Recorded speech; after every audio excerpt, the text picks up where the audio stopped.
Bismillahirrahmanirrahim. Rabbana atina min ladunka rahmah wa hayyi' lana min amrina rasyada. Rabbis shrah sadri wa yassir li amri wahlul 'uqdatam bil lisani yafqahu qawli. Assalamualaikum warahmatullahi wabarakatuh. Alhamdulillah Rabbil Alamin. Wabihi nasta'inu ala umri dunya waddin. Wassalatu wassalamu ala asrafil anbiya wal mursalin. Sayyidina wa habibina wa syafi'ina wa maulana Muhammad wa ala alihi wa sahbihi ajma'in. Marilah kita panjatkan puji dan syukur kita kepada Allah Subhanahu wa taala atas segala rahmat dan karunia-Nya sehingga kita bisa hadir dalam majelis yang insyaallah barakah ini. Salawat serta salam semoga senantiasa tercurah kepada baginda Nabi Muhammad sallallahu alaihi wasallam beserta keluarganya, para sahabatnya, dan juga para pengikutnya hingga yaumil akhir. Yang saya hormati segenap para kiai, para alim ulama, para sepuh, para ketua RT dan RW, dan yang saya ta'zimi Al-Ustadz Gus Muhammad Adam As-Sakuf selaku pemateri kita pada malam hari ini, dan yang saya banggakan seluruh teman-teman, adik-adik, para remaja, dan semua tamu yang hadir dalam kajian malam hari ini. Hadirin yang dirahmati Allah, cinta adalah kekuatan dahsyat yang menggerakkan kehidupan, sumber kebahagiaan, dan juga pengikat hubungan manusia. Namun di sisi lain, cinta juga bisa menjadi sumber penderitaan, konflik, bahkan kehancuran. Nah, dari karena itu muncullah sebuah pertanyaan mendasar. Bagaimanakah seharusnya kita menjalani dan mengenali cinta yang sesungguhnya? Nah, untuk menjawab itu, marilah kita simak kajian pada malam hari ini yang bertemakan bicara cinta antara nafsu dan wahyu. Oleh karena itu, marilah kita simak kajian pada malam hari ini, karena di akhir nanti ada door prize yang menarik bagi siapa yang bertahan hingga akhir. Dan jangan lupa sediakan pertanyaan yang paling kritis bagi kalian, dan bisa untuk menyampaikan pertanyaan via online melalui Instagram Syifaul Qulub. Sekarang marilah kita buka kajian malam hari ini dengan membaca basmalah bersama-sama. Bismillahirrahmanirrahim. Selanjutnya untuk penyampaian materi kepada Al-Ustadz Gus Muhammad Adam As-Sakuf kami haturkan. Assalamualaikum warahmatullahi wabarakatuh. Bismillahirrahmanirrahim. Alhamdulillahilladzi nawwara qulubal mu'minina bil ilmi wal ma'rifah fatma'annat qulubuhum bit tauhid wal wahdah. Wassalatu wassalamu ala khairil anam syafi'il ummah sayyidina wa habibina wa qurrati ayunina wa maulana Muhammad wa ala alihi wa mawalah alladzi anar mawjud binuri dinillahi ta'ala, amma ba'du. Yang saya hormati seluruh para kiai, para ustadz, para tokoh masyarakat, Pak RT, Pak RW. Yang saya hormati juga seluruh masyarakat sekitar sini, dan yang saya hormati juga hadirin wal hadirat rahimakumullah. Alhamdulillah kita bisa berkumpul lagi, khususan saya bisa berkumpul lagi dengan panjenengan semua. Ini pertemuan kalau tidak salah yang kedua. Dulu alhamdulillah saya pernah diamanahi untuk ngisi juga di sini. Ya tidak lain untuk sharing ilmu saja, tidak lain untuk sharing ilmu, silaturahmi. Karena saya itu teringat dulu dawuh guru orang tua saya itu mesti dinasihati gini, kemanapun pergi, kalau mau kemanapun itu niati silaturahmi. Walaupun mau tamasya, mau ziarah atau mau kemana, niati silaturahmi saja. Lebih-lebih bisa mampir silaturahmi beneran.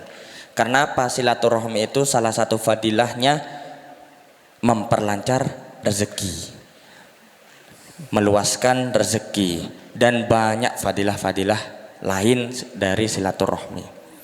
Salawat serta salam kita haturkan kepada junjungan kita Nabi besar Nabi Muhammad sallallahu alaihi wasallam. Semoga kelak kita semua di hari akhir nanti mendapatkan syafaat beliau Rasulullah sallallahu alaihi wasallam. Amin ya rabbal alamin. Para hadirin wal hadirat rahimakumullah. Di sini kita akan bicara tentang masalah cinta. Sebenarnya bab cinta ini kalau saya pribadi saya juga ngerasa kurang pantas untuk berbicara tentang cinta. Karena kalau jenengan lihat semua yang bagian belakang, para bapak-bapak dan ibu-ibu itu lebih alim dalam bab cinta. Karena beliau sudah mengarungi lautan cinta itu sudah bertahun-tahun. Kalau saya kan masih ya di bawah 10 lah, masih di bawah 10 tahun mengarungi lautan cinta. Jadi cinta itu pembahasan mulai dari zaman Nabi Adam sampai sekarang itu memang ruwet. Cinta itu maknanya luas. Kalau secara harfiah, secara bahasa cinta itu kan suka, intinya suka, gitu aja. Cuma secara istilah memang berbeda-beda makna, banyak makna. Para hadirin, para hadirat rahimakumullah. Bagaimana kita mengaplikasikan cinta sebenarnya? Allah berfirman dalam Al-Quran, Qul in kuntum tuhibbunallaha fattabi'uni yuhibbukumullahu wa yaghfir lakum dzunubakum wallahu ghafurur rahim. Katakanlah Muhammad, katakanlah Muhammad, in kuntum tuhibbunallah, kalau para jenengan kalian itu suka ke Allah, fattabi'uni, maka ikutilah ajaran Rasulullah, ajaran Al-Quran dan sunnah hadis.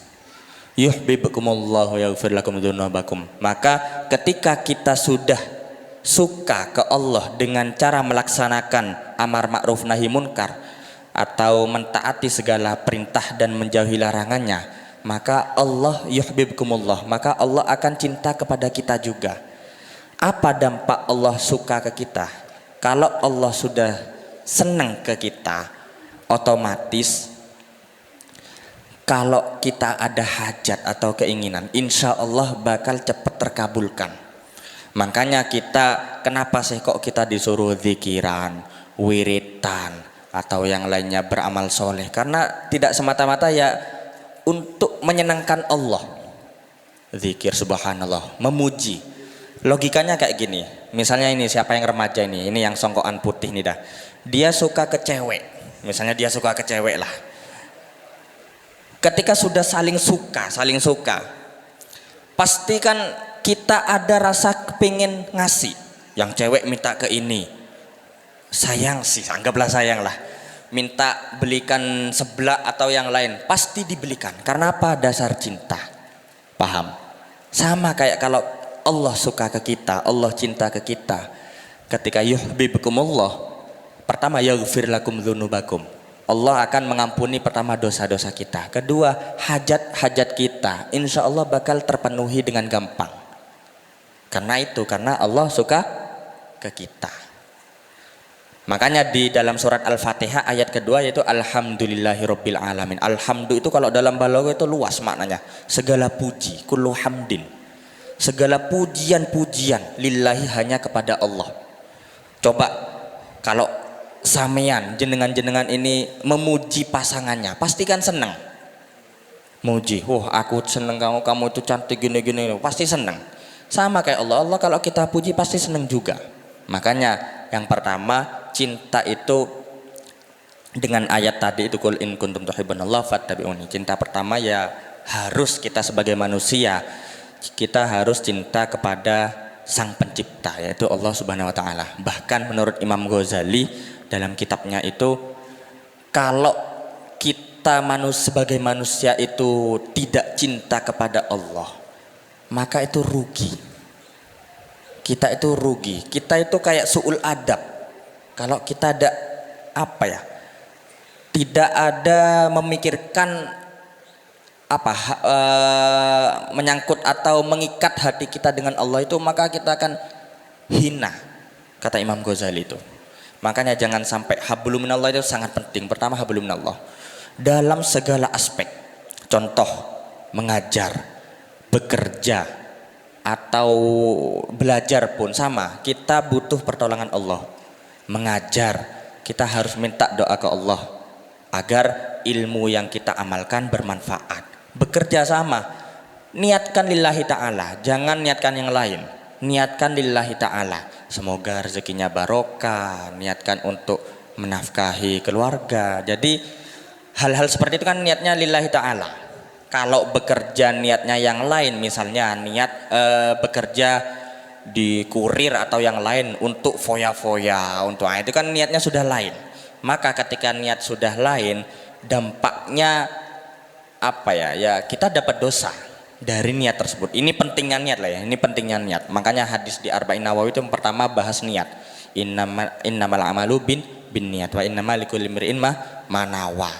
Jadi bahkan dalam usul fiqh itu yang pertama al umur bima qasidiha. Jadi segala perkara itu tergantung niat-niatnya. Ini dari pentingnya niat.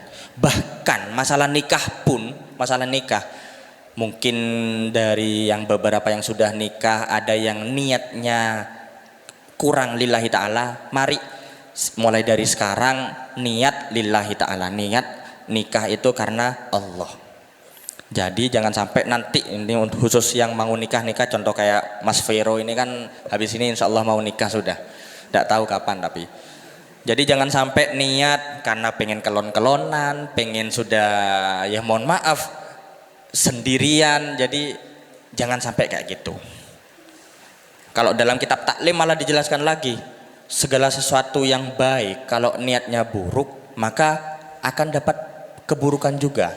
Contohnya segala yang mubah. Contohnya tidur itu hal yang mubah. Tapi kalau kita niati yang baik, saya niat tidur sekarang biar nanti malam bisa tahajud, maka sesuatu yang mubah jadi berpahala. Tapi sebaliknya kalau hal mubah itu diniat yang jelek, saya tidur sekarang biar nanti malam bangun bisa mencuri, bisa ngerampok, bisa ngebegal, maka tidur kita pun dihitung dosa. Nah itu pentingnya niat tuh kayak gitu. Maka mari dalam pengajian istilahnya pengajian ini kita niati juga, kita niat hadir di majelis yang barokah ini dalam silaturahmi, nyari sharing ilmu, dengarkan nasihat-nasihat yang baik, dan pokok yang lain-lain, pokok niat-niat yang baik, termasuk saya pribadi. Nah itu para hadirin hadirat rahimakumullah. Lalu setelah kita cinta ke Allah, pastinya cinta ke Rasulullah. Karena ada sebuah hadis, kalau tidak salah Indonesianya gini kalau tidak salah. Jadi maknanya jangan ngaku cinta Rasulullah kalau jangan ngaku cinta Allah kalau belum cinta Rasulullah. Karena Rasulullah itu kekasihnya Allah. Di dalam kitab Imam Ghazali itu ya, saya lupa bahasa Arabnya itu, li'annal mahbuba mahbubun wa rasulal mahbubi mahbubun wa mahabbatal mahbubi mahbubun. Jadi sesuatu yang dicinta itu kekasih juga. Rasulullah itu kekasih Allah. Kalau kita cinta ke Allah, pasti kita wajib cinta Rasulullah juga, karena Rasulullah itu kekasihnya Allah. Wa rasulal mahbubi mahbubun, utusan yang dicinta ialah kekasih juga, yaitu Rasulullah. Makanya yang nomor 2 itu cinta ke Rasulullah. Bagaimana kita mengaplikasikan cinta Rasulullah? Jadi ya kita meniru beliau, tidak mesti 100% enggak, karena kita tidak mungkin meniru 100% Rasulullah, itu kayak sulit, kayak sangat sulit. Jadi apa yang ya paling tidak, paling minimal lah, jangan bermaksiat. Paling minimal itu sudah. Jangan sampai bermaksiat, jauhi larangannya. Itu. Terutama masalah akhlak, etika kita kepada sesama, etika kita kepada guru, etika kita kepada orang tua. Sekarang banyak, mohon maaf, saya sering lihat di video-video anak mukul orang tuanya, ada anak siswa ya mukul gurunya. Oh, itu kan sangat kurang ajar, itu tidak pantas, sangat kurang pantas itu, sampai ngelamak ke orang tuanya dan guru itu. Nah, itu. Terus masalah cinta, apakah nafsu dan wahyu atau karunia? Ini tergantung niat juga. Jadi saya pernah mendengarkan, alhamdulillah dulu saya pernah di Mesir, saya itu pernah mendengarkan Syekh Ali Jum'ah. Syekh Ali Jum'ah itu salah satu ulama di sana. Beliau pernah ditanyakan seperti ini, ya Syekh, bagaimana hukumnya cinta ke sesama jenis? Bagaimana hukumnya cinta ke sesama jenis? Beliau pernah ditanyakan seperti itu. Beliau menjawab, cinta itu anugerah dari Allah. Cinta itu karunianya Allah, karunia dari Allah. Kalau cinta, hanya cinta, sukanya walaupun ke sesama jenis pun itu boleh. Tapi kan tidak pantas, paham? Maksudnya ini bicara hukum ya. Kalau secara hukum bolehnya boleh. Yang tidak boleh itu apa? Cara kita melakukan cinta itu, cara kita mengaplikasikan cinta tersebut. Jangankan sesama jenis, kita suka ke perempuan, normal. Saya suka ke perempuan itu normal. Mas Vero pernah suka ke perempuan itu normal. Yang tidak boleh itu bagaimana kita mengatur hawa nafsu kita. Jadi mengaplikasikan cinta tersebut itu bagaimana? Chattingankah atau ketemuankah? Yang jelas hal-hal seperti itu tidak boleh. Hukumnya haram. Bukan berarti tidak boleh chattingan sama lawan jenis, bukan. Boleh kalau ada perlu boleh. Cuman untuk menghindari segala sesuatu yang tidak ada manfaatnya, lebih baik ditinggalkan. Seperti dalam hadis Rasulullah, gimana itu saya lupa dah. Min husni islamil mar'i tarkuhu ma la ya'nihi. Jadi dari tanda kebagusan seseorang itu tarkuhu ma la ya'nihi, meninggalkan sesuatu yang tidak ada manfaatnya. Chattingan ke perempuan, chattingan ke lawan jenis, atau sebaliknya perempuan chattingan ke cowok, kalau ada manfaatnya atau ada perlu silahkan. Tapi kalau ada perlunya, selamat pagi, sudah makan belum, atau apalah, itu kan tidak kepentingannya apa itu loh. Jadi mending dihindari. Para hadirin para hadirat rahimakumullah. Jadi cinta itu bisa berupa nafsu, bisa berupa wahyu. Bisa berupa wahyu kalau kita mengaplikasikan dengan betul. Kalau mengaplikasikan dengan betul, contohnya kalau kita suka ke perempuan atau perempuan suka ke laki-laki, ya oke, ayo aplikasikan dengan cara yang halal. Minta ke orang tuanya, yang cowok minta baik-baik ke orang tuanya. Jangan main belakang, karena sekarang banyak juga. Saya pernah ada, ya termasuk murid itu gara-gara cinta. Ini efek-efek cinta ya, efek cinta buta itu sudah. Dia itu sampai berani ngebantah ibu saya pas itu. Ibu saya, karena dia itu ya murid saya dan juga ibu saya. Dia itu berani ngebantah ibu saya.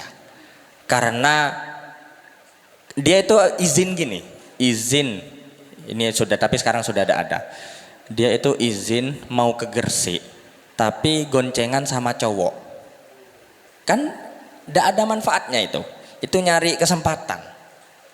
Jadi ya sama ibu saya ya pasti dilarang, sudah dilarang.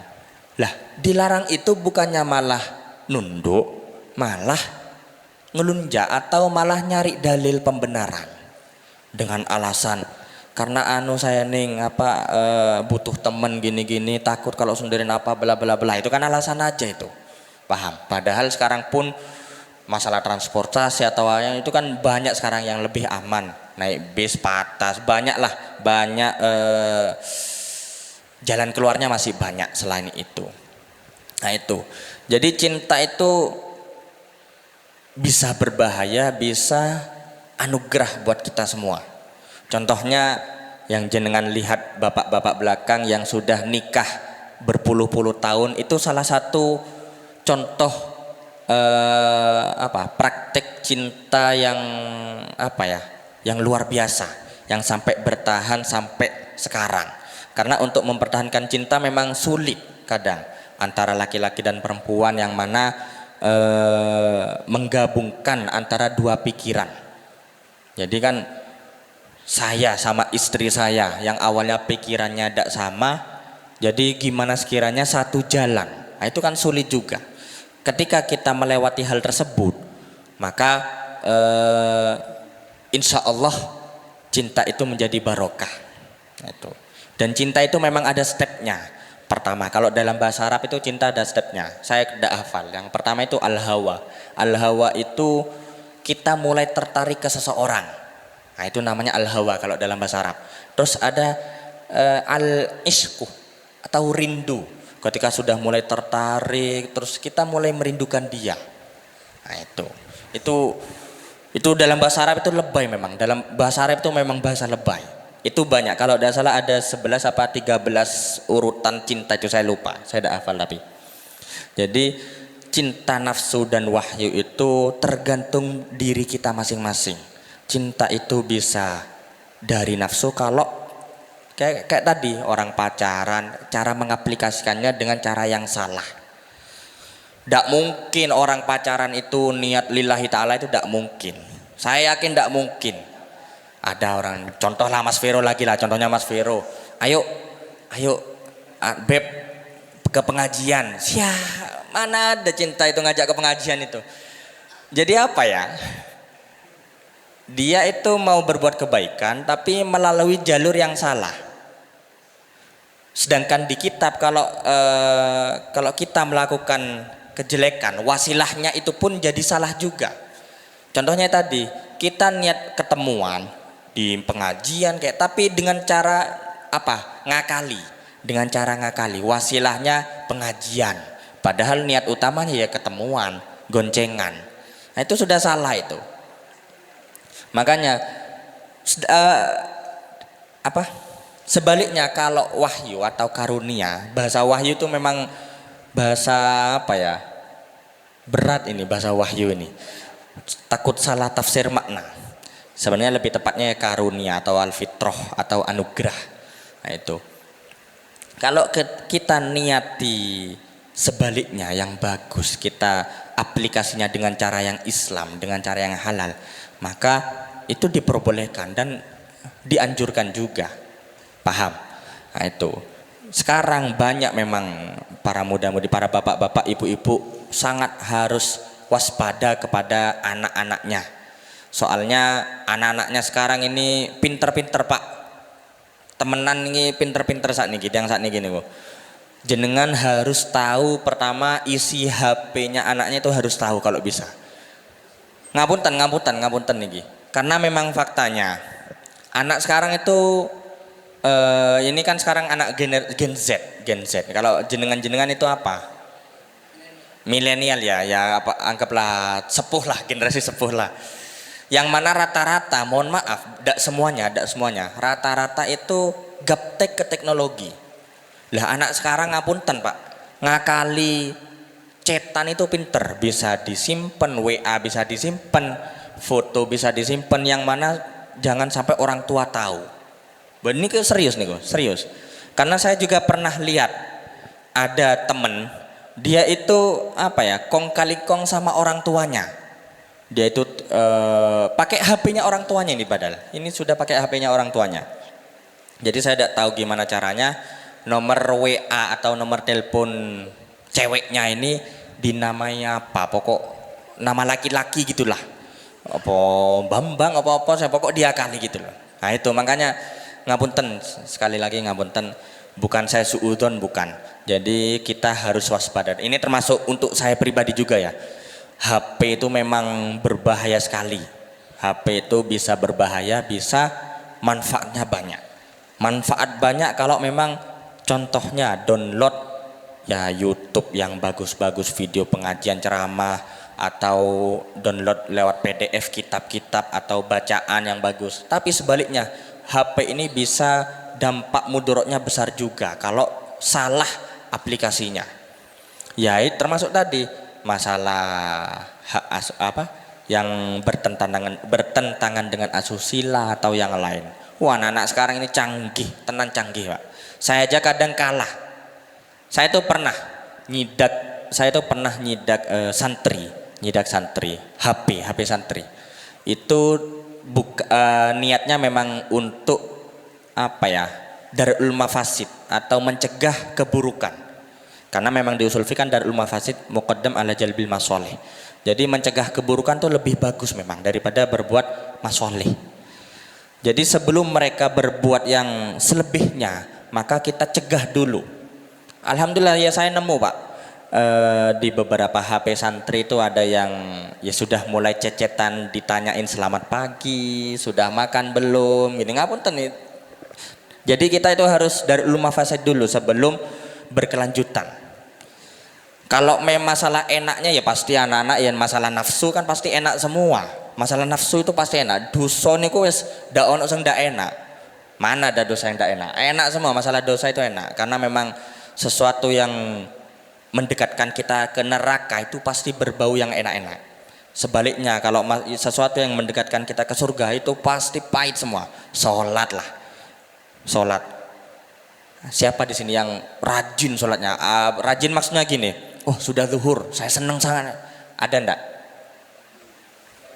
Ya semoga ada ya, semoga ada. belum waktunya. Jadi itu memang sulit. Seneng ngaji itu sulit. Dan itu memang ada stepnya. Mungkin kalau sudah sepuh-sepuh ngapunten. Dan ini memang psikologinya kan kayak gitu. Ketika sudah sepuh, diri itu sudah mulai ngerasa mendekati maut atau mati.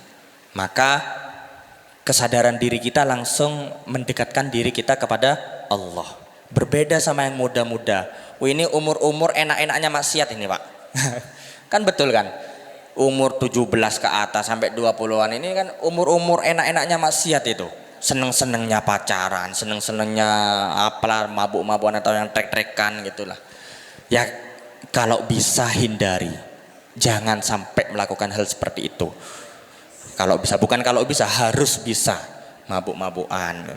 Jangan sampai mabuk-mabukan itu kan banyak sekarang mabuk-mabukan. Ya kalau memang ndak bisa stop langsung, bukan saya membolehkan ndak ya.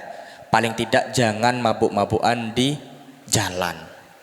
Mending di rumah lah gitulah. Kenapa? Kalau di jalan takutnya dampaknya efeknya ke pengguna jalan lain. Ada kemarin di Bali, di Denpasar, itu bule mabuk-mabukan.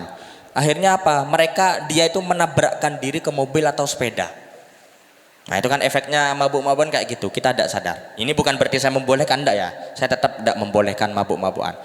Cuman kalau jenengan memang semisal ada teman kalian yang tidak bisa berhenti stop total, ya pelan-pelan. Nah itu. Main HP tidak bisa stop total, ya pelan-pelan. Dengan cara ya bagi waktunya atau yang lainnya. Nah itu. Para hadirin wal hadirat rahimakumullah. Jadi pada intinya itu semua tergantung dari niat kita sendiri. Bagaimana kita mengaplikasikan cinta. Cinta ya termasuk tadi bisa jadi nafsu, yang mana nafsu itu memang sesuatu biasanya hal-hal yang berbuat kejelekan. Bisa jadi karunia ke kita masing-masing. Kalau cinta itu kita niatkan lillahi ta'ala atau ibadah karena Allah ta'ala. Mungkin karena dari Mas Viro tadi ngomong jangan lama-lama Mas, 25 menit aja gitu. Ya enggak apa-apa.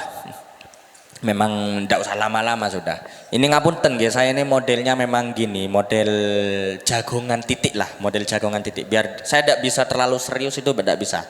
Saya tidak bisa pakai bahasa formal itu belum bisa. Dengan pakai bahasa Indonesia. Kalau Mas Vero ini memang pinter.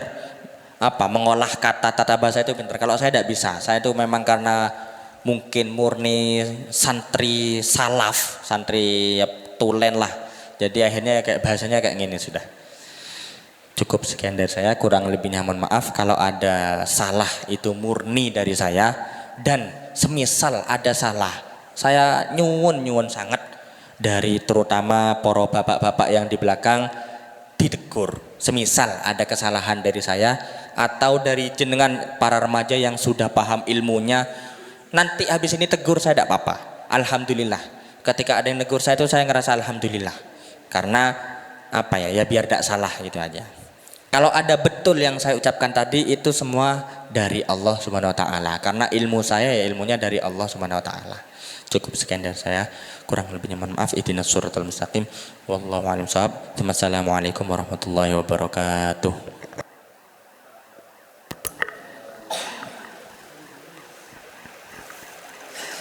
Masya Allah, barusan adalah penyampaian materi yang sangat luar biasa. Sebelum kita lanjut ke sesi tanya jawab, marilah kita memberikan kesempatan pada pemateri kita untuk istirahat sejenak. Dan untuk mengisi kekosongan yang ada, marilah kita bermain game sejenak. Nah, jadi gamenya adalah antonim atau lawan kata. Jadi contohnya gini, saya contohkan. Jika saya bilang panas, maka teman-teman bilang dingin. Jika saya bilang hidup, maka teman-teman bilang mati. Oke. Siap gak? Oke. Kok kurang semangat ini? Oke. Kita mulai ya. 1, 2, 3. Atas.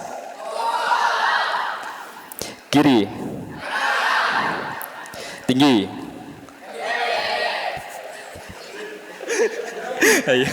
Yang mana ini kok beda ini?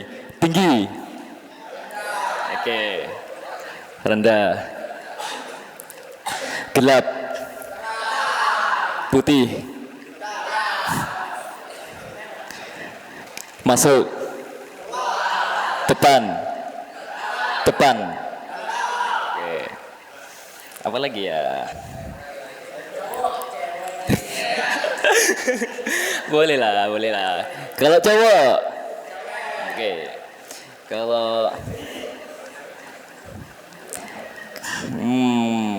Kalau mahal, oke.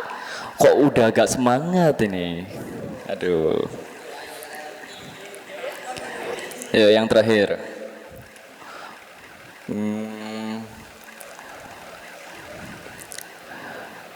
Kalau misal berlalu,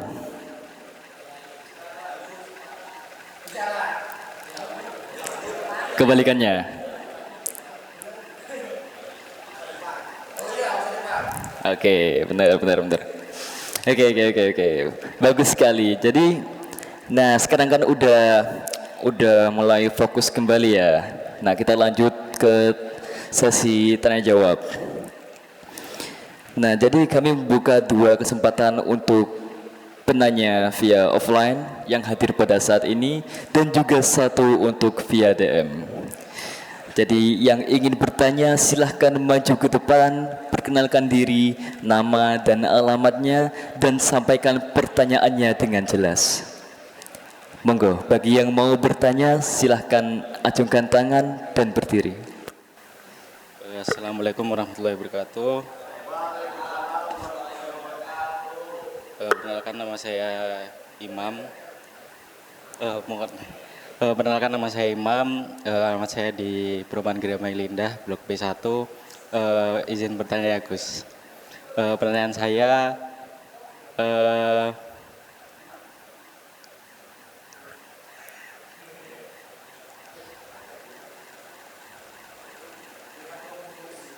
suka seseorang pada pandangan pertama itu termasuk cinta atau nafsu Gus?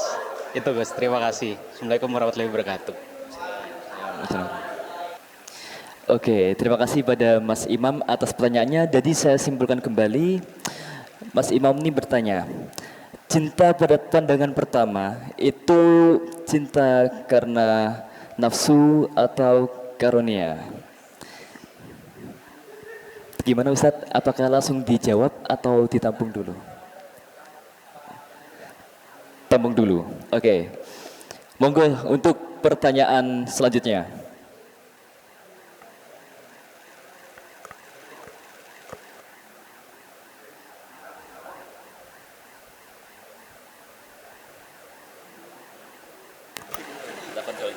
Oke.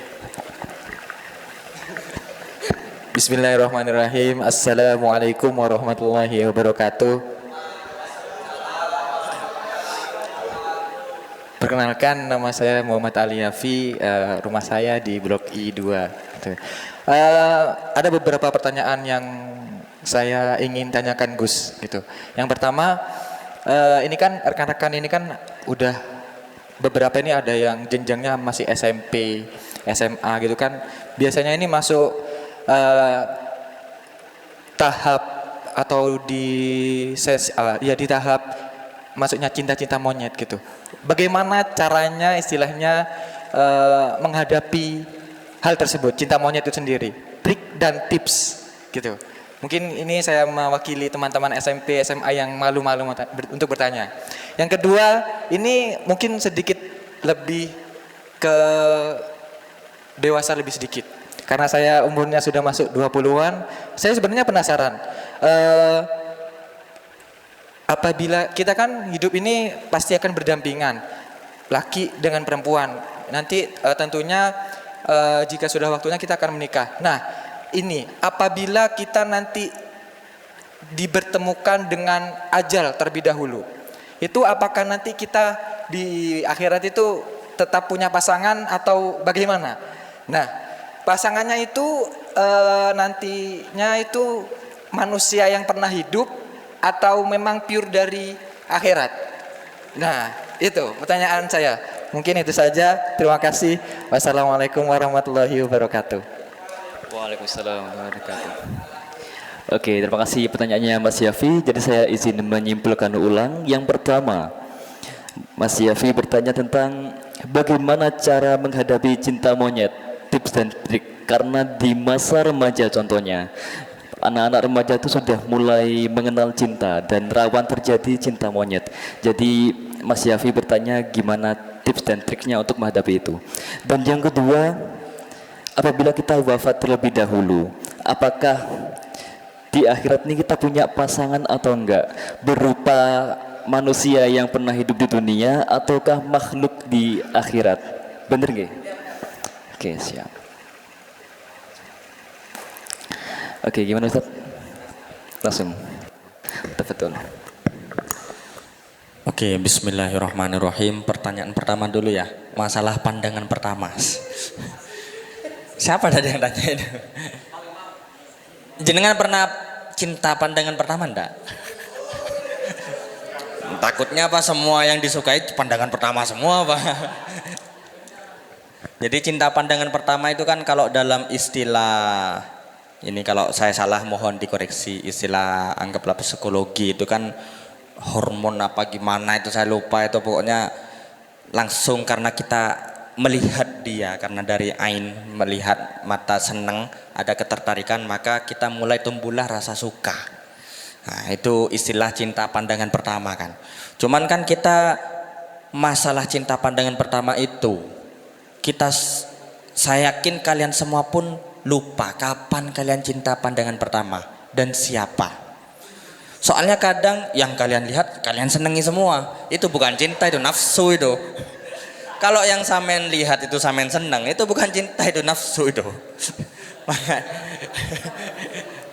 Jadi ya enggak juga, tapi makanya tergantung, ya kembali tadi emang tergantung yang samen lihat itu. Mohon maaf ini, tapi ini enggak pantas saatnya bahas kayak karena ada anak SD, anak SMP. Yang samen lihat itu, yang muncul di pikiran kalian itu apa? Kalau yang muncul di pikiran kalian itu ya apa ya, sesuatu yang buruk, maka bisa dikatakan dari nafsu. Cuman kalau kembali, kalau masalah hukum, kalian senang ke orang itu wajar. Dan justru itu normal. Yang tidak normal malah kalau ada yang tidak senang ke orang, itu bisa jadi tidak normal itu. Karena apa? Ya dalam Al-Quran kan dijelaskan sudah. Ya ayuhan nasu inna khalaqnakum min dzakari wa untha wa ja'alnakum syu'uba wa qabaila lita'arafu. Ya ayuhan nas, wahai para manusia, inna khalaqnakum, sesungguhnya Allah itu menciptakan kalian itu min dzakari wa untha, dari laki-laki dan perempuan. Wa ja'alnakum syu'uba wa qabail, dari pribadi masing-masing atau berkelompok. Lita'arafu, untuk berta'aruf atau kenalan atau saling kenal. Nah, itu. Jadi masalah cinta pandangan pertama ya memang kembali ke masing-masing. Apa niat samian cinta pandangan pertama itu apa? Tapi yaitu kalau yang samian lihat semua romoro samian anggap cinta, itu kayaknya bukan cinta, itu kayaknya.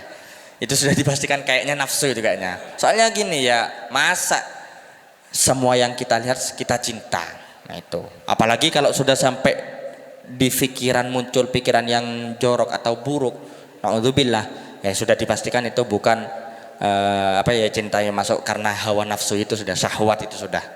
Nah, itu paham, bisa dipahami ya. Jadi memang tergantung. Untuk yang kedua, pertanyaan masalah cinta monyet, ini saya lumayan berat jawabnya karena saya pas SMP belum mengalami hal seperti itu. Bahwa sungguhan. Saya mengalami saya senang ke orang itu MA. Saya mengalami rasa suka ke orang itu MA. Untuk MTS saya masih main-main PS. Mainan PS, mainan anu. Tapi ya mungkin ini bisa dibantu untuk jawab. Jadi memang proses remaja, bukan dewasa. Dewasa itu kan 17 tahun ke atas ya. 17 tahun ke bawah, dari kalau tidak salah. Ini di apa namanya? Pembelajaran apa saya lupa itu, masalah peserta didik saya lupa itu. Pokok ada umur remaja itu dari umur kalau tidak salah itu dari umur 11 sampai 17 itu masuk masa remaja. Yang mana masa remaja itu mulai seseorang itu mulai paham mana yang baik, mana yang buruk. Itu. Makanya orang mukallaf, kalau di Islam orang mukallaf kan hitungannya itu umur 15 untuk laki-laki. Mungkin karena memang mungkin Islam sudah paham, sudah tahu kalau laki-laki itu bisa membedakan mana yang baik, mana yang buruk. Itu sekitaran ya umur belasan, artinya 11 tahun ke atas sudah. Jadi ketika umur belasan, kalau dia apalagi sudah masuk baligh, jadi ketika dia sudah melanggar aturan atau melanggar perintah Allah, maka dihukumi dosa. Jadi kalau masalah cinta monyet, ya sama kayak tadi, kalau cinta hanya seneng itu ya mungkin itu proses proses pertumbuhan lah. Dia mulai punya rasa seneng, itu kan proses pertumbuhan. Nah, itu. Tapi tetap bagaimana kita antisipasi hal tersebut biar tidak ke menjalar atau menuju ke jalan yang tersesat atau jalan yang menyimpang. Ya terutama bagi orang tua atau kakak-kakak yang punya adik ini ya dijaga betul. Makanya itulah pentingnya ilmu agama itu kayak gitu. Kita kenapa saya kok belajar ilmu agama? Yaitu biar untuk bisa membedakan mana yang baik dan mana yang buruk. Dalam Al-Qur'an kan dijelaskan, qul hal yastawil ladzina ya'lamun wal ladzina la ya'lamun. Apakah sama orang yang berilmu atau ya'lamun wala ya'lamun dan orang yang tidak berilmu? Kan tentunya tidak sama. Paham? Maka itulah pentingnya ilmu itu kayak gitu. Jadi kalau kita paham ilmu ya biar kita tidak melakukan hal-hal yang buruk atau hal-hal yang melanggar perintah Allah. Ketika kita melanggar perintah Allah, otomatis kita dapat dosa. Kalau dosa, ya kalau kita banyak dosa, takutnya naudzubillah sampai nanti di hari akhir kita dimasukkan ke neraka, naudzubillah. Karena memang tujuan hidup kita ya tidak lain untuk mencari ridha Allah. Kan iya? Apa? Kalian tujuan hidup untuk apa? Selain itu, nyari uang mati hilang sudah uang kalian. Boleh niat nyari uang ya silahkan, tapi tetap yang pertama niat lillahi ta'ala, hanya untuk Allah. Hidup itu ya melaksanakan perintah-perintah Allah. Nah itu. Kenapa kok melaksanakan perintah Allah ya? Karena dalam agama Islam, kita kan semua dalam agama Islam, kita meyakini bahwa Allah itu Tuhan kita. Dan banyak sudah tanda-tandanya, kalau ini sudah masalah lain ini ya. Jadi pada intinya cinta anak SMP itu ya proses, bisa dikatakan memang proses. Itu sempat saya memang tadi saya buka Google tadi, saya sempat buka kebetulan cinta usia remaja itu memang apa ya, kayak perkenalan hidup lah, perkenalan cinta. Dia mulai paham apa arti rasa suka itu. Dan itu boleh-boleh saja, wajar, normal. Hal kayak gitu itu wajar. Yang tidak wajar ketika dia suka, dia melaksanakan yang jelek. Nah itu aja. Mohon maaf, na'udzubillah ya. Sekarang pun saya pernah lihat di sosmed. Kan ada sekarang anak SMP sudah, mohon maaf, berzina. SMP loh. SMP. Ya tapi kita tetap tidak boleh, semisal ada orang zina atau kenalan kita zina, pernah zina, jangan sampai kita menghujat, tidak boleh, tetap kita tidak boleh. Karena pahala dan dosa itu hanya Allah yang tahu. Siapa tahu dia sudah bertaubat, kan gitu. Paham? Tapi kita ini ya uniknya Al-Qur'an tuh gitu, masalah zina. Al-Qur'an itu menjelaskan la taqrabu zina, bukan la taf'alu zina. Jadi la taqrabu zina, jangan deketi zina, bukan jangan melakukan zina. Kenapa? Karena kalau la taf'alu zina, maka orang banyak akan melakukan kurbuz zina atau mendekati zina itu banyak. Makanya ayatnya itu la taqrabu zina. La taqrabu zina itu apa? Ya chat-chatan, teleponan, video callan, ketemuan, gandengan. Astagfirullah.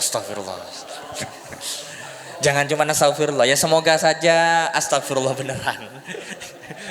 Tobat.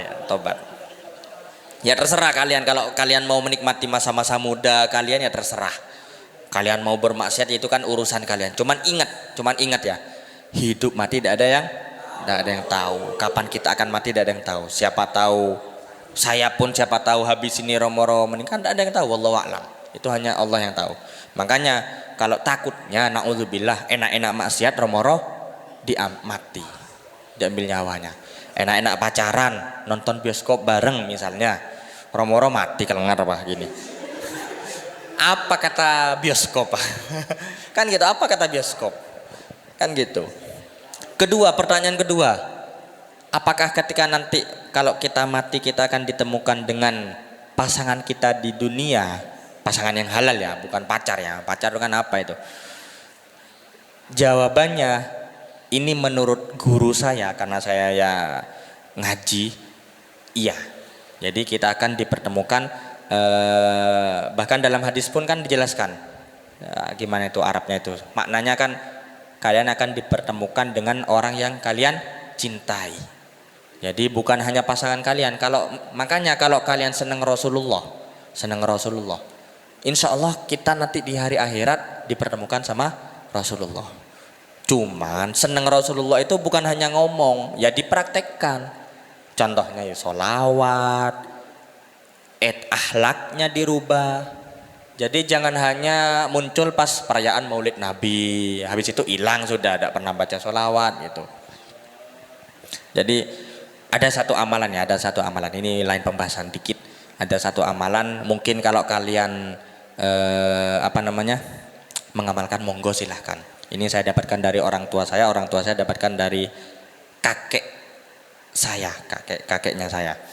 Jadi setiap habis sholat itu baca sholawat 100 kali. Insya Allah wasilahnya sholawat, hajat-hajat kita terpenuhi, kabulkan. Nah itu karena sholawat itu memang, kalau dawuh Syekh Hisam Kamil itu ya termasuk guru saya di Mesir dulu. Dawuh Syekh Hisam Kamil itu kulul a'mal bainar rad wal qabul illa sholah alar rasul. Jadi semua amal perbuatan itu antara diterima dan ditolak, illa sholah alar rasul, kecuali sholawat kepada Rasulullah. Kalian baca Quran, kalian hadir di majelis ini, belum tentu amal kalian diterima. Makanya doa, makanya niatkan lillahi ta'ala betul. Sholat oke sah. Kita sholat, saya sholat sah. Tapi saya tidak tahu apakah sholat saya diterima. Makanya kita harus berusaha sholat untuk khusyuk. Nah itu. Kecuali illa sholat ala rasul. Kecuali sholawat kepada Rasulullah. Nah ini fadilahnya sholawat tuh kayak gitu. Dalam kondisi apapun sholawat itu insya Allah kabul. Paham? Kita tiduran ya sholawatan sudah. Itu.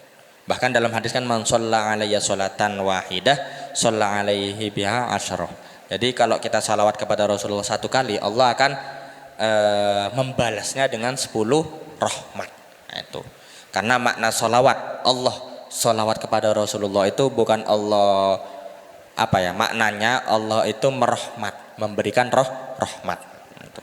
Di kitab Syarah Aqidatul Awam. Ada lagi pertanyaan? Ya. Walaupun kita sekarang belum kenal gitu, terus tiba-tiba belum kenal, belum nikah itu meninggal. Nah itu di akhirat itu tetap dapat. Iya. Ini saya pernah baca ya, memang pernah baca. Kitabnya Imam Qurtubi kalau tidak salah itu membahas masalah akhirat, memang bahas masalah akhirat. Kalau tidak salah itu Imam Qurtubi, saya lupa nama kitabnya apa, jelek soalnya kitabnya, sudah rusak.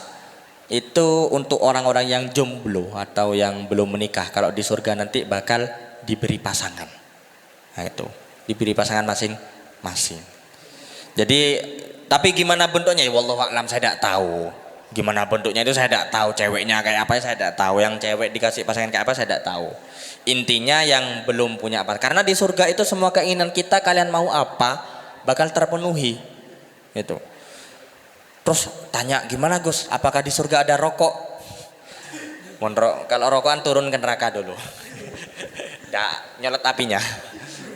Ya itu wallahu a'lam sudah, wallahu a'lam. Intinya kan sesuatu di surga itu segala hajat-hajat kita, kenikmatan-nikmat dunia. Ya rokok itu kan kita tidak bakal kepikiran rokok insya Allah. Soalnya banyak nikmat-nikmat yang lebih besar dari rokokan itu. Ya, saya rokokan juga sama. Jadi ya wallahu a'lam bentuknya kayak apa saya wallahu a'lam. Cuman yang setahu saya di kitab itu memang yang menikah, orang yang sudah menikah itu bakal dipertemukan nanti di akhirat. Itu makanya nikah itu niatkan lillahi ta'ala juga biar sama-sama masuk surga itu. Terus ada pertanyaan lagi, kalau istrinya lebih dari 1 gimana Gus? Pertanyaan lagi, kalau istrinya meninggal dulu mana yang dikumpulkan nanti, sama istri pertama apa istri kedua? Tuh repot ini pertanyaannya ini. Ya wallahu a'lam sudah, mati dulu biar tahu rasanya. Itu wallahu a'lam gitu. Karena memang ada pertanyaan kayak gitu ada. Saya sempat ditanyakan juga gimana itu, kebetulan perempuan yang tanya, kalau saya menikah terus suami saya meninggal, terus saya nikah lagi, nanti saya di hari akhirat itu apa dikumpulkan dengan suami pertama apa suami kedua? Itu saya jawabnya pusing juga karena saya belum pernah mati ya. Ya itu saya belum pernah menemukan, masih ibaratnya saya belum pernah menemukan. Kalau nanti sudah menemukan insya Allah ya saya sharing lah, karena saya memang itu diajarkan dulu. Alhamdulillah saya juga diajarkan ketika saya kuliah di Mesir. Saya itu pernah alhamdulillah kuliah di Mesir, cuman main-main. Saya itu diajarkan kayak gini, harus berani bilang tidak tahu kalau memang tidak tahu. Karena memang faktanya banyak sekarang mengapunten ustadz atau kiai karena demi gengsinya mereka tidak tahu, akhirnya tahu. Nah, itu saya tuh diajarkan kalau tidak tahu ya memang betul-betul tidak tahu, ya udah saya jawab tidak tahu. Itu kayak tadi ya wallahu a'lam sudah, saya tidak tahu itu. Paham ya? Ada lagi?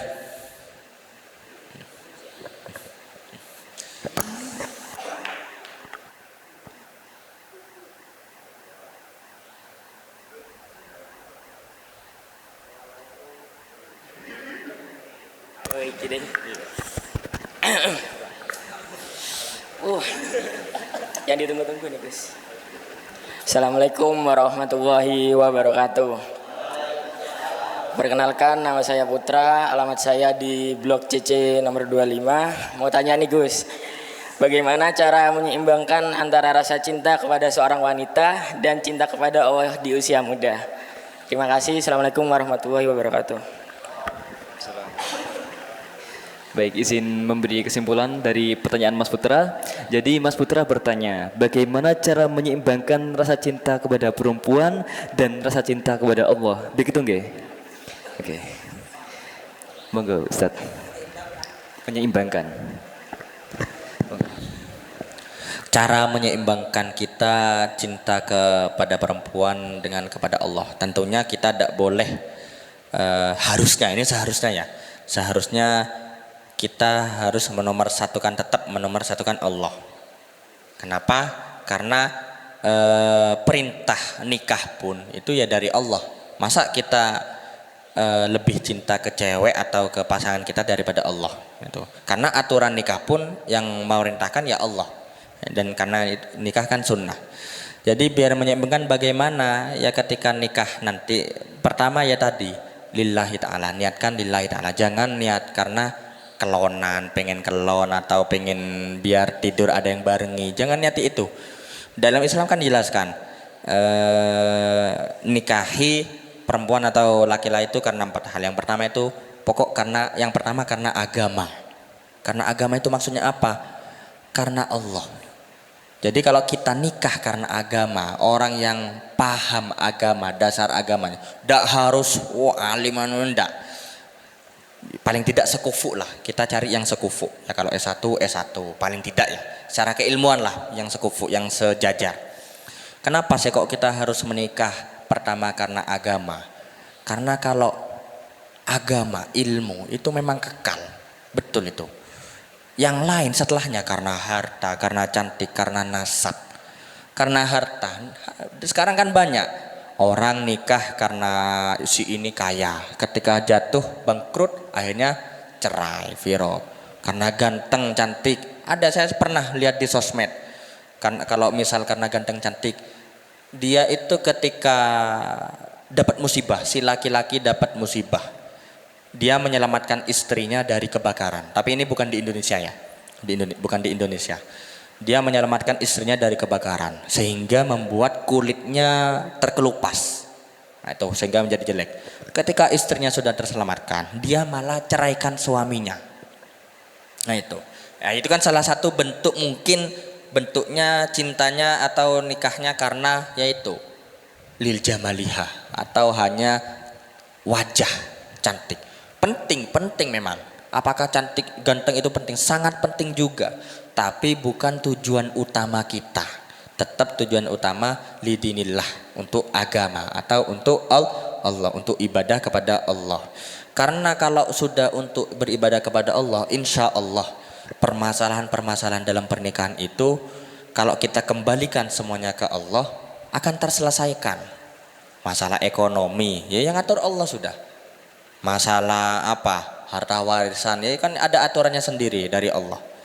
Nah, itu dalam ilmu kan di Al-Quran sudah jelaskan masalah harta warisan. Atau masalah apa yang lain. Kalau kita kembalikan kepada Allah, insya Allah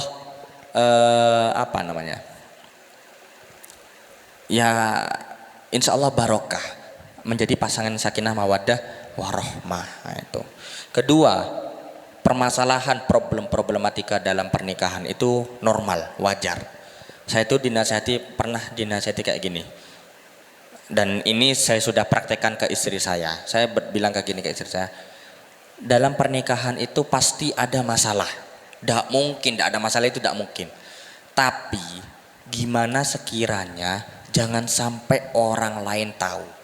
Nah itu. Kalau ada masalah gimana selesaikan di kamar. Anak yang pokok tidak ada yang tahu, hanya yang tahu itu suami istri dan Allah. Paham? Kenapa kok tidak ada yang tahu? Karena faktanya sekarang dah kalian lihat banyak aib-aib suami istri atau orang itu terbuka. Suaminya lagi sulit, sulit kerja atau sulit nyari uang, si istri status. Tuh Ya bojoku rek duwe entek ngene. Sekarang kan banyak yang kayak gitu. Aib suaminya atau aib istrinya itu dibuka. Padahal aib sendiri itu harus ditutup. Paham? Kan gitu. Allah saja kan kita alhamdulillah Allah itu menutup aib-aib kita. Masa kita sendiri yang buka? Nah, itu. Jadi masalah-masalah dalam pernikahan ini khusus yang pernikahan ya, bukan SD SMP yang mau nikah. Dalam masalah keluarga itu pasti ada. Kalau tidak percaya tanyakan ke bapak-bapak yang belakang itu. Jangan tanyakan sudah, pasti ada. Problem itu pasti ada. Cuman selama itu problem apa ya, bukan yang berkaitan dengan musyrik atau apa ya, murtad atau yang dilarang oleh agama, sesuatu yang hal itu pasti ada jalan keluarnya. Saya yakin itu. Apalagi kalau kita bertakwa. Dalam firman Allah berfirman, "Mayyattaqillaha yaj'al lahu makhraja." Ini ayat loh. Ayat ini. Masa kita tidak percaya ke ayat? Mayyattaqillah, barang siapa yang bertakwa kepada Allah, yaj'al lahu makhraja. Allah akan berikan jalan keluar. Ini ayat. PNS, kenapa kok kita kerja PNS, banyak pengen jadi PNS karena gajinya sudah ditanggung pemerintah. Wah, sudah jelas gini. Nah, itu kan logikanya kayak gitu. Masa kita ke ayat Al-Qur'an tidak percaya? Padahal di Al-Qur'an sendiri barang siapa yang bertakwa insya Allah yaj'al lahu makhraja. Dan juga dalam ayat lain masalah pernikahan itu wa ankihul ayama, ini kalau tidak salah saya lupa ya ayatnya. Wa ankihul ayama wa imaikum iyakunu fuqara yughnihumullahu min fadlih. Jadi nikahkanlah kamu al ayama itu yang belum nikah. Jadi yang belum nikah dalam Al-Qur'an itu dijelaskan ayam. Al ayamah, ajam. Iyakunu fuqara yughnihumullah. Jadi iyakunu fuqara, kalau mereka kekurangan harta, fakir, yughnihumullah, maka Allah akan karuniakan atau beri dia rezeki. Min fadlihi, bukan dari kerja keras. Min fadlihi, dari keutamaannya atau dari fadilnya Allah, dari rahmatnya Allah. Jadi pintu rezeki itu banyak. Bukan hanya kerja, pintu rezeki itu banyak. Salah satunya yaitu nikah, silaturahmi, berbuat kebaikan, takwa, ya kerja, ya apalah.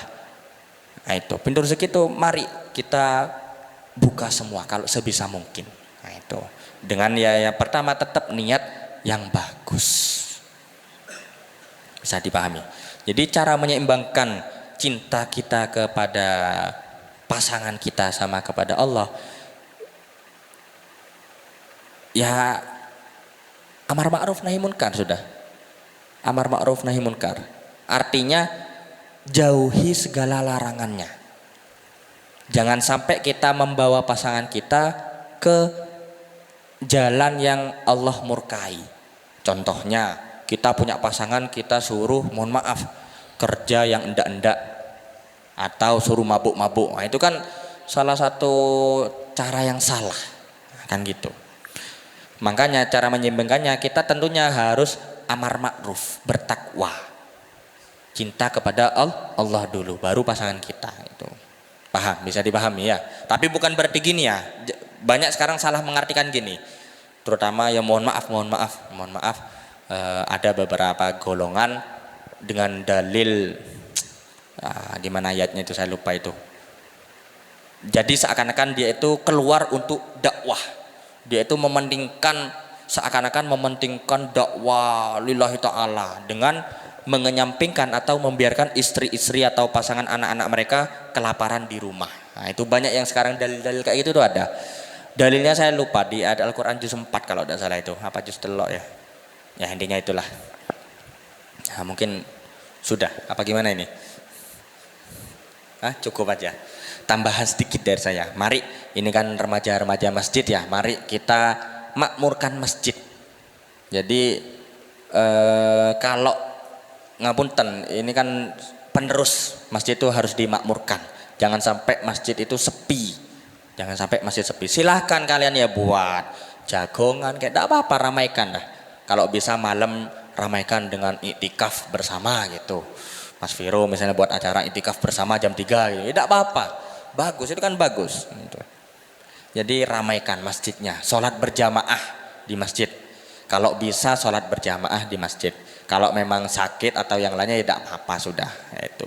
Karena takmir, istilah takmir masjid sendiri itu alladzina yu'ammiruna masajidallah. Jadi yang memakmurkan masjid-masjid Allah. Itu fungsi takmir. Takmir sendiri bukan secara struktural ya, bukan secara struktural, secara arti takmir itu ya kalian-kalian ini termasuk takmir sudah yang memakmurkan masjid ini, termasuk acara seperti ini. Nah, itu. Mungkin itu sekian dari saya. Saya kasih ke moderator. Baik, terima kasih pada Ustadz. Jadi saya izin menyimpulkan pertanyaan dan jawaban dari beliau. Yang pertama, ada pertanyaan dari Mas Imam, apakah cinta pertama itu sebagai nafsu atau karunia? Nah, jawabannya adalah tergantung jika dilihat dari apa yang kita pikirkan dan dampaknya. Jika berdampak buruk, maka bisa jadi nafsu, dan jika berdampak baik bisa jadi karunia. Dan juga dari pertanyaan Mas Syafi, apabila kita wafat terlebih dahulu, apakah kita punya pasangan di akhirat berupa manusia ataukah makhluk? Sudah dijawab tadi. Ya, jika sudah menikah maka bertemu dengan orang yang dicintai, dan jika masih jomblo maka akan bertemu dengan jodohnya di akhirat nanti. Dan untuk perkara cinta maunya tadi, kalau cinta sekedar seneng nggak apa-apa, tapi kalau perlu diantisipasi agar tidak menuju ke jalan yang salah. Dan dari Mas Putra, cara untuk menyeimbangkan rasa cinta kepada cewek atau enggak pasangan, atau cara menyeimbangkan rasa cinta kepada cewek atau Allah, itu harus yang pertama menomorsatukan Allah, dan kedua amar ma'ruf nahi mungkar. Jadi harus bisa menjaga pasangan dan menjauhi segala larangan yang telah Allah sampaikan. Baik, selanjutnya kan tadi sudah ada yang bertanya, sekarang gantian saya yang bertanya. Jadi kok kayak ada sesuatu ini ya? Salah.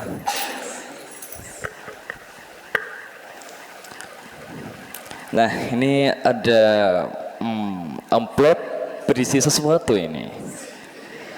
Ini kayaknya dikhususkan bagi yang bisa menjawab pertanyaan saya. Oke, jadi yang pertama, pertanyaan saya adalah gimana cara membedakan cinta itu sebagai nafsu ataukah karunia? Bagi yang bisa dan mau menjawab, silahkan maju ke depan.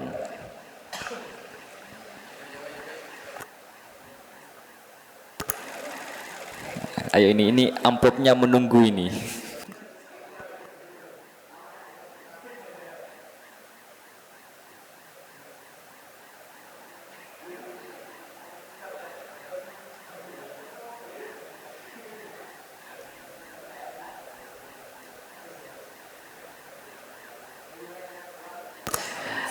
Saya ulangi, bagaimana cara membedakan cinta itu sebagai karunia atau sebagai nafsu belaka? Gitu.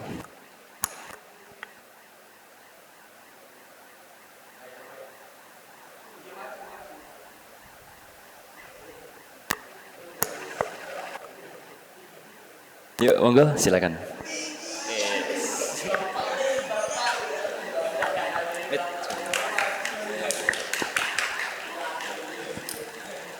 Sebelumnya perkenalkan, nama saya Arya. Saya berasal dari Bui Mangli Permai. Sebelumnya. Di sini saya izin menjawab tadi pertanyaannya. Gimana cara membedakan cinta itu sebagai karunia atau sebagai nafsu? Oke. Kalau mungkin membedakannya menurut ini ya, karena saya masih remaja juga, belum tahu bagaimana itu memang dari karunia ya. Itu menurut saya kalau memang sudah bisa memahami satu sama lain. Terus ada beberapa faktor dari perasaan Ya, sudah cukup dari saya. Cinta sebagai karunia itu gimana? Cinta sebagai nafsu itu gimana? Kalau cinta dari nafsu itu contohnya seperti apa ya?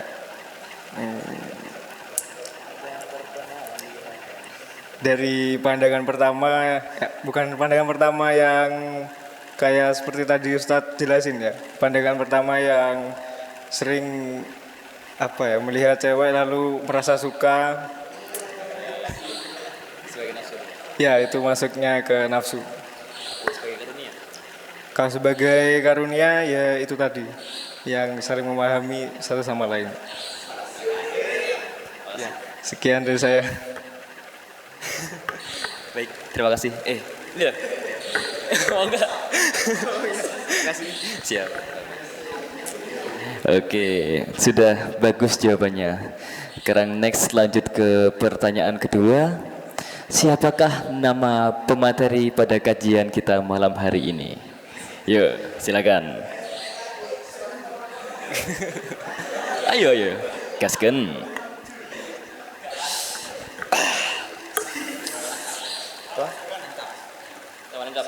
Ya, dari mana?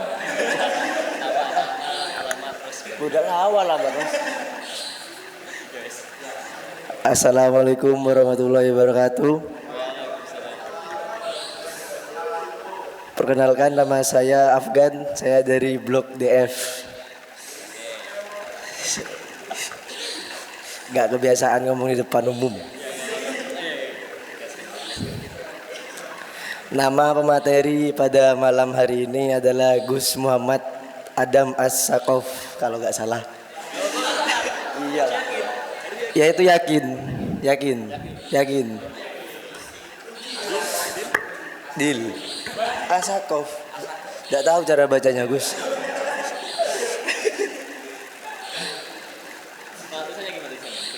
SHAQAF.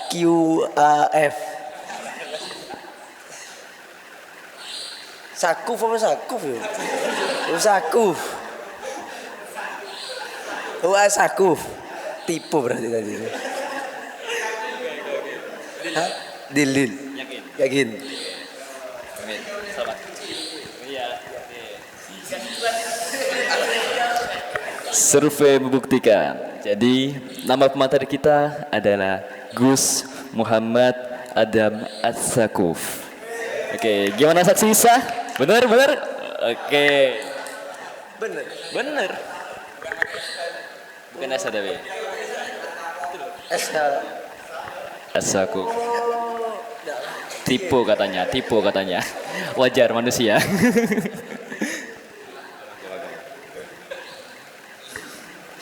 Oke, dan pertanyaan terakhir. Pada kajian malam hari ini, apakah temanya dan apa yang dipelajari setelah berbagai pemaparan ilmu yang telah diberikan? Apa yang didapat?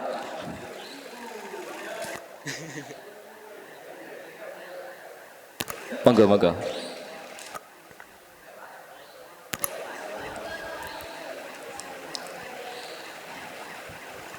Tema dan apa yang dipelajari setelah dijelaskan tentang materi tadi.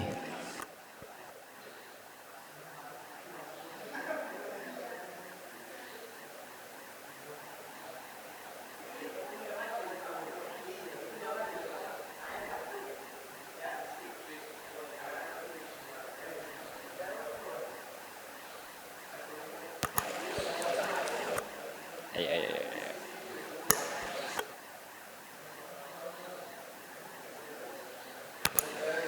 10, 9, 8, 7, 6. Oke, beri aplaus. Yuk, silakan.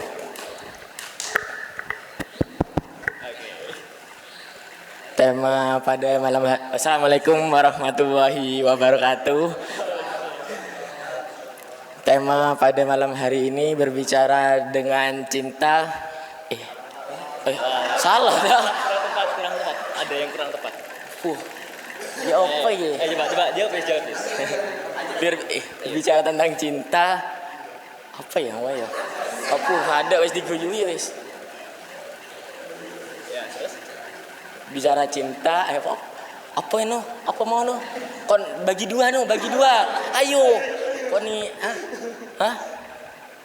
Oh, wahyu atau nafsu? Betul ya, Mas? balik. Wahyu atau nafsu atau wahyu? Hah? Wahyu dan nafsu. Oh. Ya mulai pertama no. Berbicara tentang cinta, wahyu dan nafsu. Salah mana? Berbicara cinta antara wahyu dan nafsu. Oh, asik. Bagi loro enggak, Nang? Kesimpulannya ya. Ya, apa yang kamu dapat? Wah, hadisnya gak enak dewe. Yang saya dapat pada malam hari ini apa itu tentang nafsu tergantung dengan diri kita masing-masing. Apa yang misalnya cara melihat cewek dari penampilannya dan apa ya? Kesimpulannya Gus, maksudnya Gus, kesimpulannya bukan menjiplak Gus. Apa no? Bagi loro no 5.000 no. Lek 50 selawean no. Hah? Maju lah bi tulungi bi kene bi. Maju bi. Aku tema kok kesimpulannya bi. Ayo. Ayo.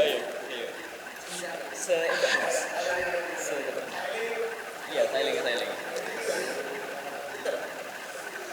Ya kembali ke diri kita masing-masing, kita melihatnya dari segi mananya.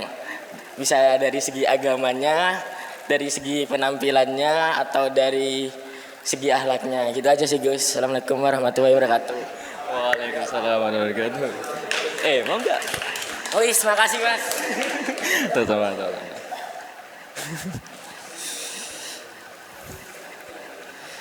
Sudah. Baik, sampailah kita pada penghujung acara. Marilah kita tutup acara kajian kita pada malam hari ini dengan baca doa bersama-sama yang akan dipimpin oleh Ustadz Agus. Kepada Ustadz Agus, kami haturkan.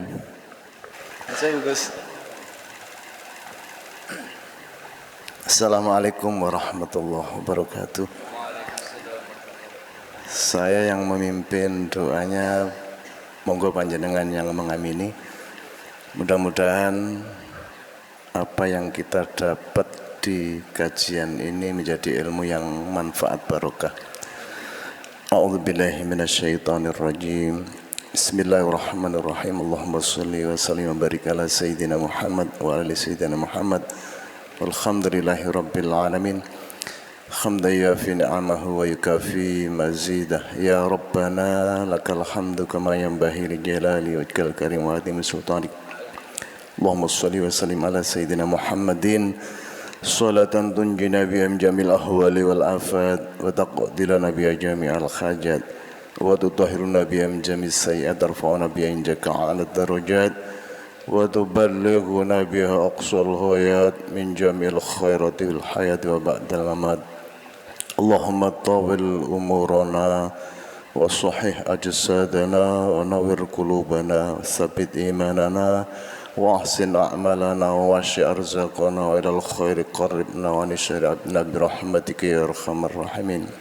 Allahumma la tada' lana dhanban illa ghafartah wa la hamman illa farajtah wa la daynan illa qadaitah wa la hajatan min hawajid dunya illa qadaitaha ya arhamar rahimin. Allahumma ij'al jam'ana hadha jam'an mubarakan wa tafarruqan min ba'di tafarruqan ma'suma birahmatika ya arhamar rahimin.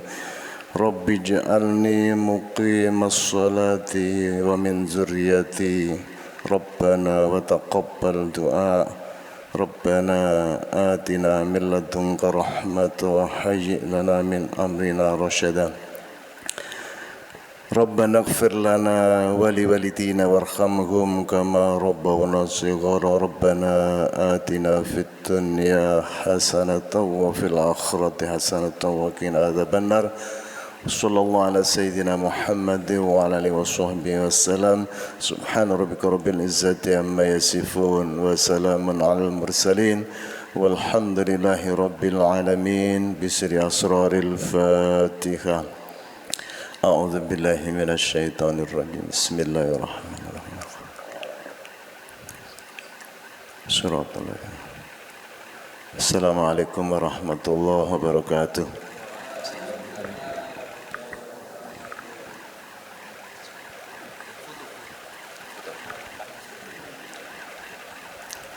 Baik, saya sampaikan terima kasih pada Ustadz Agus. Nah, berakhirlah sesi kajian pada malam hari ini. Sebelumnya saya sampaikan terima kasih yang sangat sebesar-besarnya kepada pemateri kita yang benar-benar luar biasa. Dan kami berharap semua yang hadir pada malam hari ini mendapatkan manfaat dari ilmu yang sudah dijelaskan tadi. Sebelum saya undur diri, izinkan saya memberikan pantun sebentar. Buah nanas, buah leci, dikasih gula makin manis. Saya selaku MC izin pamit undur diri. Wassalamualaikum warahmatullahi wabarakatuh.